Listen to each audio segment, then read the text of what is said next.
Quarterback Quinn Ewers must play his best football in the semifinals against Ohio State, or the Texas Longhorns are going home. We're going to talk about this and more coming up next.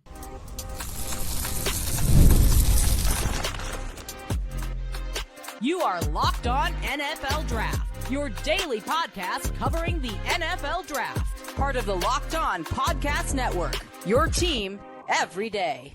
What's up, Locked On family? Welcome back to the Locked On NFL Draft Podcast, your daily podcast covering your favorite draft prospects, part of the Locked On Podcast Network, your team every day. I'm your boy, Damian Parson. You can find and follow me on X at DP_NFL. I'm a senior draft analyst, and thank you for making Locked On NFL Draft your first listen today and every day. Shout out for being our everydayers. You know I got to kick the intro to Mr. LSU himself, Keith Sanchez. You can find and follow him on X at TheTalentCode. You talk to him, baby. What's up, Locked On family? Let's get locked in. This is Keith Sanchez, 2019 national champ, and the other side to this dynamic duo that we like to call the Locked On NFL Draft Podcast. I want to start this podcast off by saying shout out to our everydayers. Thank you for tapping in with us each and every single day. DP, the other side to this college football playoff semifinal is what? Texas versus Ohio State. This is a showdown of all showdowns to see who goes on to the national championship. You know what we're going to do, man? We're going to break this thing down through the 2025 NFL Draft Prospect lens. Yes, so we're going to give you the offensive prospects to watch, the defensive prospects to watch, and who's going to be that X factor difference maker for their team on the road to a national championship. DP, let's start this thing off with the offensive guys to watch. You can start the season with a big return on FanDuel. New customers can place a $5 bet, and you'll get started with $200 in bonus bets if you win your first $5 bet. Visit FanDuel.com to get started. Keith, for me, it starts with Texas quarterback Quinn Ewers. He's about to face a defense that we've seen give quarterbacks some trouble. We saw it with Nico Iamaleava in round one of the playoffs. We watched it with Dylan Gabriel. And the way Quinn Ewers has played, to me, in this game, he needs to be the best version of himself against Ohio State's defense. We can't have a 2.5 to 3-quarter lull like we had against Arizona State. We can't start off slow or get in the red zone and flame out like you did against Georgia in the SEC championship game. In my opinion, he needs to start fast and finish the same way. He needs to play consistent throughout the entire game. Take the right reads and hit the right receivers. Get Matthew Golden going early. Get the ball to your playmakers. Because as we've seen from this Ohio State offense, they can put points up in bunches. But they also have a defense. Denzel Burke, I felt like he took it personal against Oregon. We'll talk about him in the next segment, but in the next topic. But he balled out. He balled and played much better ball than he did the first time he faced Oregon. They have David Egbenuson. They have Lathan Ransom, Sonny Styles at linebacker, Cody Simon, who had a big game. Like, they have a legit elite defense with NFL defenders at all three levels, especially on the defensive line. Quinn Ewers has to play well in the pocket. He has to have that internal clock has to be running. It got to be working, Keith. I don't know if he needs the night before the game change the batteries to make sure it's operating. You got to know that Jack Sawyer and JT Tuimoloau off the edges can collapse the pocket, as well as Tyleik Williams and Ty Hamilton on the interior defensive line. Quinn Ewers has to play his best ball. If he does not play his best football, Keith, Texas is going home. Yeah, and I think that Quinn, the entire season, right, has probably been one of the most frustrating draft prospects to watch, because there's been moments where you feel like he's completely not dialed in or disappears, right? And then it's the Arizona State thing where he comes in at the end and he has like 2 or 3 throws where you want to say is only 2 or 3, maybe only 2 quarterbacks in this NFL draft that can make that throw, right? Like, there's only 2 other guys that can layer that football and put that football on the move, right, and hit the receiver accurately. So the swings and the pendulum swinging so much is definitely difficult, just to kind of evaluate and figure it out. But I agree with you 100% that he needs to be there. I'm going to look at Ohio State's quarterback, Will Howard, because this guy's playing some really good football, right? And he's jumping out on people early. He's pushing the ball vertical. He's throwing different routes. You're seeing the arm talent. You're seeing the fact that he's athletic. So I'm looking at Will Howard, and I'm saying this is definitely an offensive prospect to watch, because like we talked about, just ranking this draft class, could he be the guy that gets on a heater, right, and runs the entire gamut? And then you're like, you know what? Hey, he can find himself in the first round, right? Like for all the reasons that people are saying that they like a Drew Aller or something like that in the first round, could he be the guy that they're like, you know what? I can start projecting him into different offenses and maybe he can be a better version, because you almost feel like with Ohio State that their offensive hiccups sometimes are not player induced, right? It's coach induced, meaning that the coaches are affecting it. Like this offense versus Tennessee and versus Oregon was not the same offense that we seen against Michigan, like nowhere near it, right? And I think that the play calling, and Chip Kelly, obviously experienced head coach, you know, one of the greatest innovators in the game, but it just seems like there are hiccups with identity. But hopefully they found identity, and it's through Will Howard pushing the ball vertical to his playmakers. No, 100%. I think with him, like, you know, because I think the phrase I've used all season is it felt like Chip Kelly had the training wheels on him like all season, not just allow him to play confident. But outside of the first Oregon game, he was balling in that first Oregon game. It just was defense couldn't get a stop, and he was put in a very bad situation, and he didn't, and he ran the clock out and everything.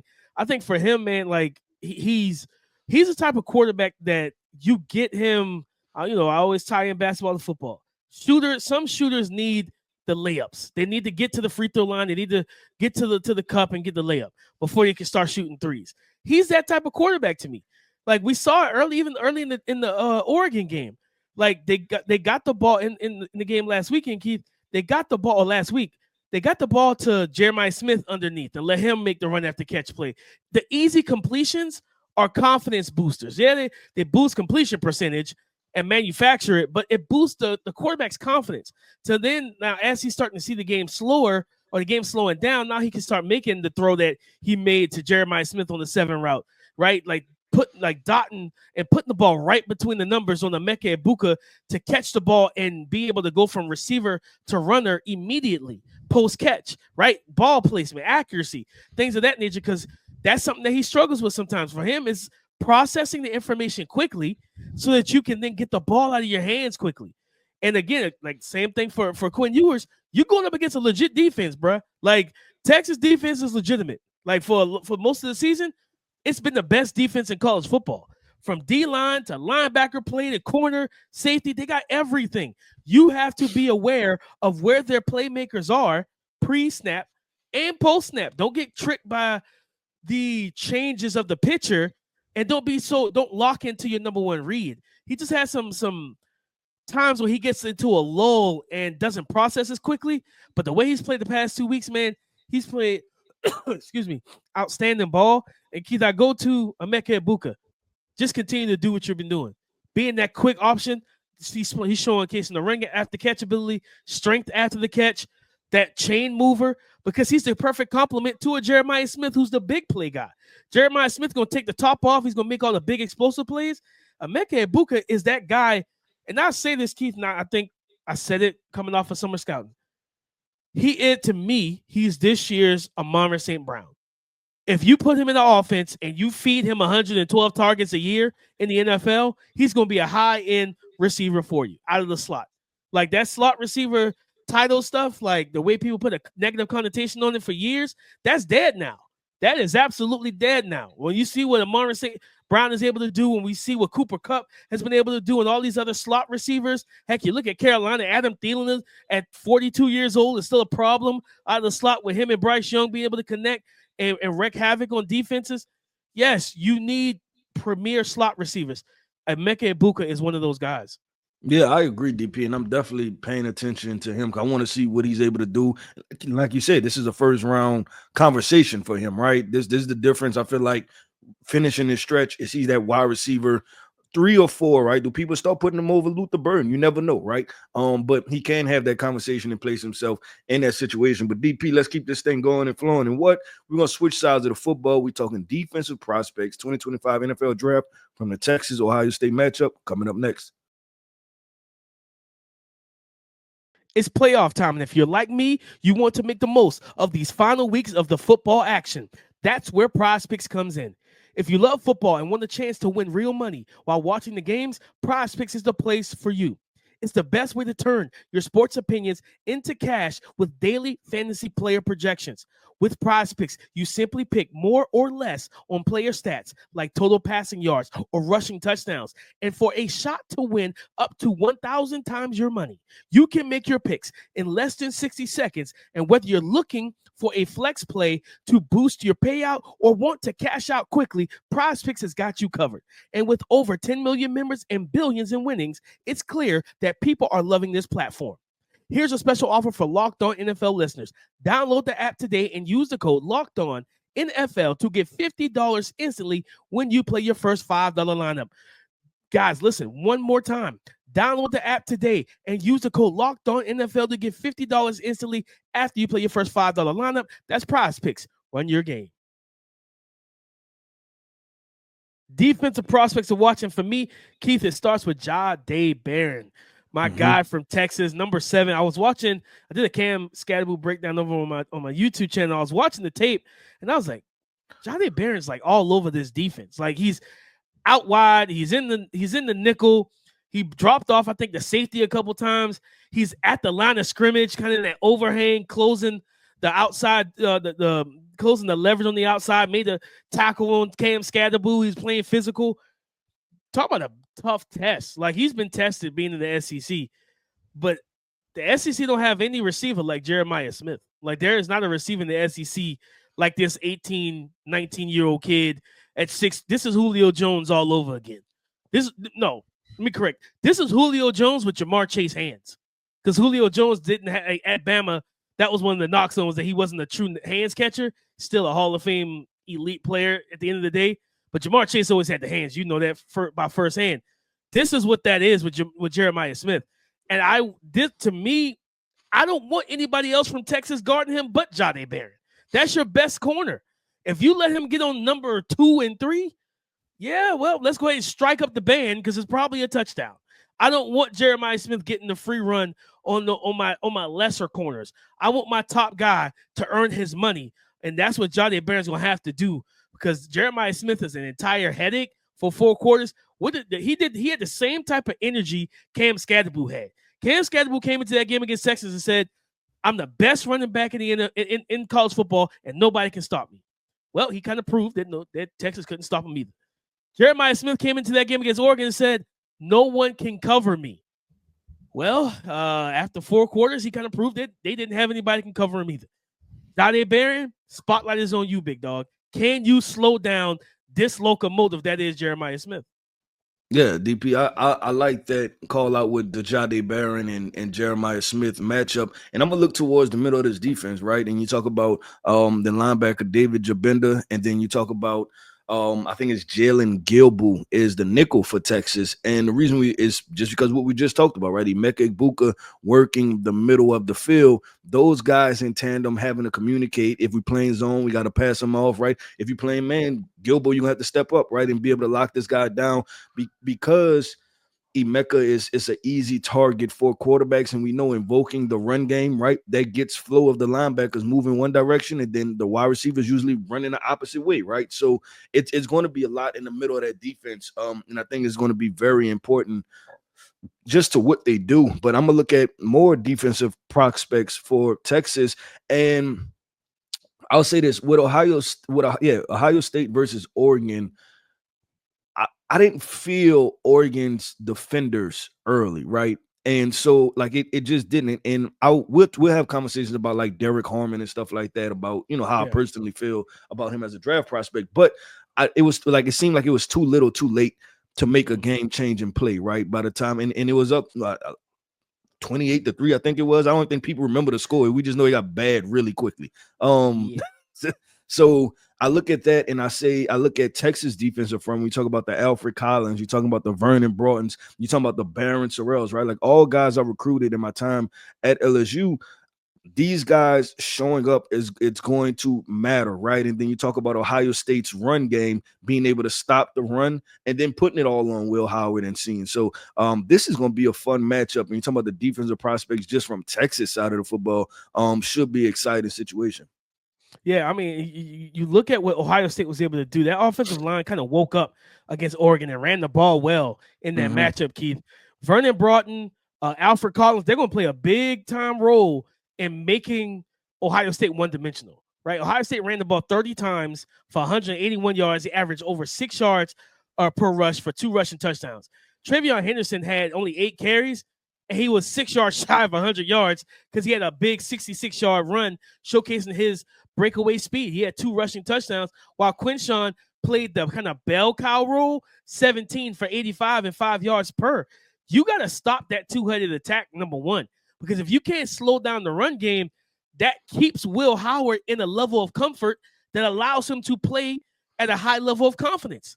And that's, for me, where Texas don't really want Will Howard playing with that level of confidence, because he's going to start making the throws like I talked about. That 7 route to Jeremiah Smith, that's a confidence throw. You don't throw that into double coverage, even though you high pointed it and you put a helmet higher. It's still a risky throw because you're like, well, these are still athletes and they're DBs. They can go up as well. Granted, your guy can go up higher than them, but still, yeah, most quarterbacks in college football, they're not making that throw, Keith. Not with confidence. They might try and force it, but they're not throwing it with confidence. You don't want him making those throws where Jeremiah Smith becomes the ultimate playmaker, and it's like that Steph Curry 3 where it's like, it's just deflating. Those type of throws and catches for a defense is deflating because it's like, well, we got 2 guys converging on the receiver. We are playing at the catch point, and he just mosses us both. Now you got 2 DBs getting up at the same time, just looking at each other like, what the F are we supposed to do here? Like, what do we do to stop that? Like, you don't want your defense having those moments looking at each other like our hands are tied. Like, we have no answer for this. No, you got to stop the run, get into the backfield. And I think for me, Keith, that defensive line, because same thing we talked about on yesterday's pod with Riley Leonard and Drew Allen, dealing with pressure. Get to Will Howard, get to him, hit him, make him feel your presence, move him off the spot. Don't let him get comfortable, be able to sit back there and, get ready to throw. And he's just, everything's a lot. Like, no, make him move. And don't get me wrong, he's a good athlete for his size, but make him move in the pocket. Like, make him move off the spot and make him uncomfortable, have to reset and throw. And now he's late, even later than probably he already would have been, because he still struggles with throwing immediately on time when guys are breaking open, or not even just throwing on time. He struggles with throwing with anticipation. So it's like, that's where, for me, that defensive front and in sync with a Jahdae Barron and those and Andrew Makuba and that secondary, I think they can make some plays on the ball, because Will Howard has a tendency to be late because he doesn't anticipate windows well. And if you get pressure and he's late, that's a pick, and probably a pick 6 if it's an outside throw. Yeah, no, and I agree with that, DP, and that's why I say I look at Barron Sorrell, right? Like, if you're able to apply pressure off that edge, and that this gonna be another conversation, and we did it with him and Blake Miller. Blake Miller said he going back to school, right? He gonna try again to be a second rounder. But we had that conversation like, hey, brother, you want to be a second rounder? Because I think people are starting to pick up with knowing his name, but I think he still needs that kind of like stamp to be like, no, this was a Barron Sorrell 2-sack game, and why not do it against Ohio State? And I'll be interested to see, obviously, with Donovan Jackson playing left tackle, if they move him over Donovan Jackson. I think that could be a good matchup and a good showcase for him. You're talking about NFL talent.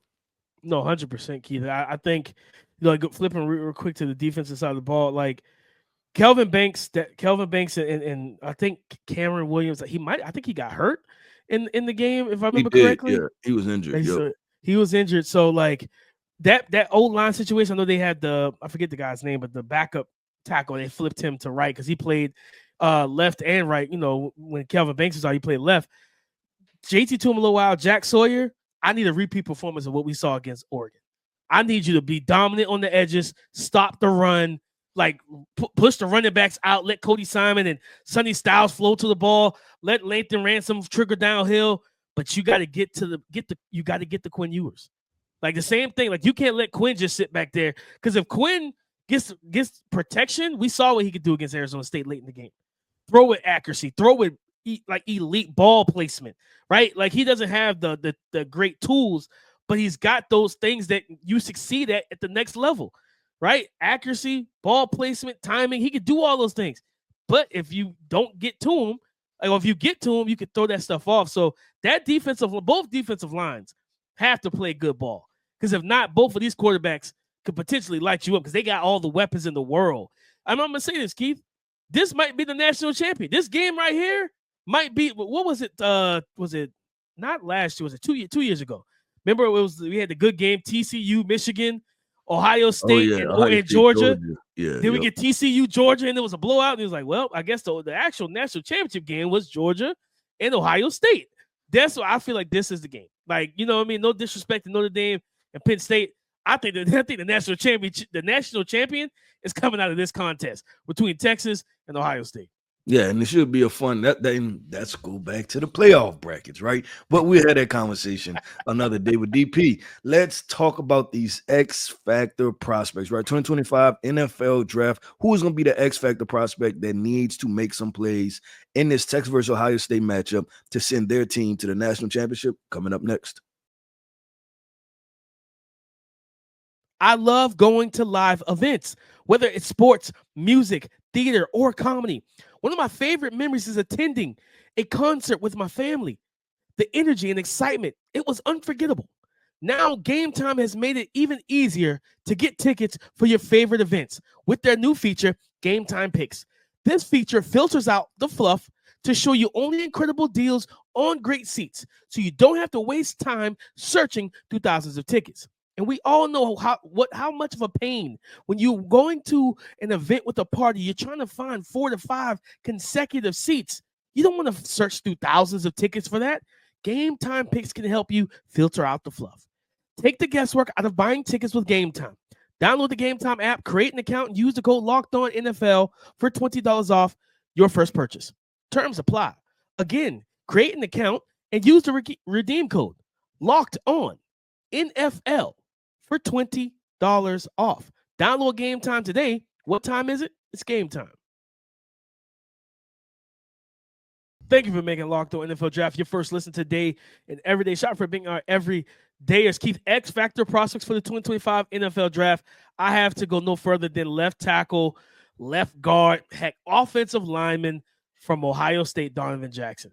The way he's played after going from his natural position of left guard to playing an unforeseen position at left tackle, replacing his teammate, his first-round pick teammate, Josh Simmons, has been remarkable to watch, right? Like for him to get out of the blocks with quickness, the power, the punch timing, how quickly he's been able to, from a body, like just from a body type standpoint, because he's a guard, he's a big body guy.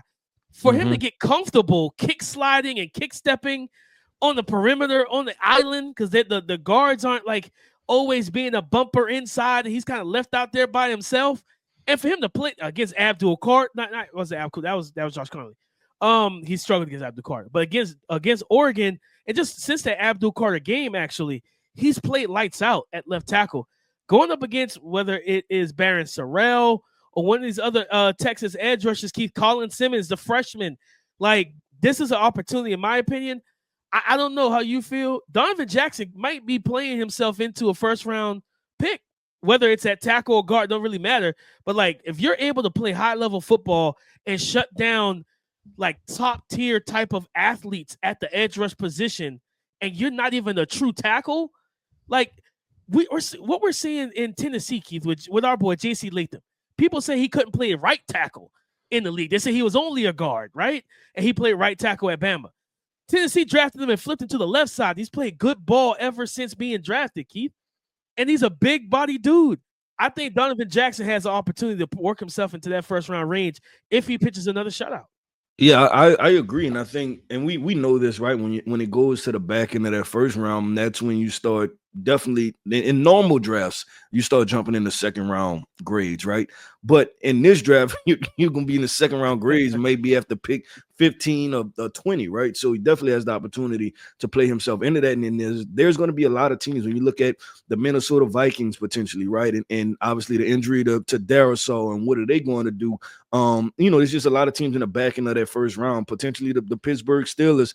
We watched, was that Dan Moore, the left tackle, like him, have some issues. And I know they drafted tackle prospects, I but still, know like what they're doing in Pittsburgh. I talked about not playing Dan Moore at left tackle after 2023. Like, he gave up 60 pressures by himself. Flipped Broderick back to his natural position, but you're right. Yeah, 100%. So I'm gonna do that, but then I'm gonna look at this. You talked about the offensive line for Ohio State. I'm gonna talk about their run game. And we go back to the Ohio State Oregon matchup. When I knew the game was over, was when I looked up and Trevion Henderson was running past everybody. I said, "This is over, right? It's Wrap. done." And you look at that split. So talk about Trevion Henderson, but also Quinshawn. If you look at the Travion had, I think the 70-yard run. I think it was like 65 yards, 66 yards, something like that. Then after that, it was kind of okay, right? But Quinshawn never had the big time run, but they both finished, I think, over 80 yards rushing. So you're talking about almost 200 yards rushing for the game. So talk about that was a complete performance. They passed the ball to get on top, right? And then they ran the football just to kind of be consistent and do what they do and kind of instill what they ultimately want to do, and that's establish the line of scrimmage. So I'm looking at these running backs like, hey, are y'all able to make some plays? Can y'all find your rhythm and routine? Because we know that that's been thrown off. And you want to talk about DP, how intentional they've been with splits, right? Both of them have, I think, around 910 yards rushing for the season, right? You talk about like just being intentional with splits. It's like this is insane. But I think those guys finding a rhythm is going to be very important, like we said, against this Texas defense, because we get to have some fun and watch Jahdae Barron, who we know can run, who's athletic, and potentially lock up go against a Jeremiah Smith. And then we talked about the edge rusher. So, hey, Ohio State, do you want to drop back and pass? Like, nah, we probably need to run the football first, win the line of scrimmage, and know we can run the football. So I think it's going to come down to those running backs, Trevion Henderson, Quinshawn Judkins. No, it's because again, like it gets being able to run the ball and stay balanced. It's just going to help Will Howard stay within rhythm, stay confident. It takes you out of the true drop back sets, which doesn't allow a Barron Sorrell to just pin his ears back, doesn't allow Colin Simmons to pin his ears back, or Vernon Broughton and stuff. And that's why I think those defensive linemen watching, man, like there were some plays, Broughton and Collins and Bill I think it was Norton. Barron. Yeah, like all of the plays they were making against Arizona State's offensive line, like breaking down the tape, looking at Cam Skadaboo, like I think it was like at the 2-yard line, and they ran it out. I think it might have been pistol. And there was like 2 unblocked defensive linemen right there in the backfield. I was like, this isn't fair. Like how did you guys let 2 guys just break through the line of scrimmage? I think they tried to double team with one of the tight ends cracking down, I think on Barron Sorrell. I think it was, and Barron Sorrell just split it. And I was like, well, there's that. Like, you know what I mean? Like you can't, what do you do with that? Like, it's not much you can do with it. And just watching, it was Barron Sorrell, number 88. I remember that play. Right in the red zone. So that defensive line is going to play a big part. And if they can't stop the run, it's going to open up the RPO game. And talking about the glance routes to Emeka Egbuka, it's going to open up the true play action game. And then that deep shot, because then you start rolling down Andrew Makuba or bringing down the other safety. You bringing him down into the box. And Keith, once that happens, you already know. Like I think Jeremiah Smith said it. He said it after the game, like, yeah, well, we talked about it. If we saw one-on-one, we were throwing it deep. And that just was what it was. And that's what they did. If they saw one-on-one, they attacked it. And they've done that pretty much all year. If you don't stop the run, and now you got to go to cover one, a single high, you're giving Jeremiah Smith, and you're putting him on the island. You're going to try to shade whatever safety's back there, over there. But still, it's still dangerous because he still can moss 2 guys, or you put the ball out there far enough, he's going to outrun one of these guys. He's going to test the athleticism of these DBs. That defense has to stop this run game. They got to. Same thing for Ohio State defense. Can't let Wisner and Jayden Blue dictate the game, because if you do, then Quinn Ewers get the RPO game. He gets to play action, and now he's layering passes over your second-level defenders who's false stepping to try and stop the run. He's getting the one-on-one, and I'll tell you right now, Denzel Burke, like that's my other X factor, Keith, before we close this thing out.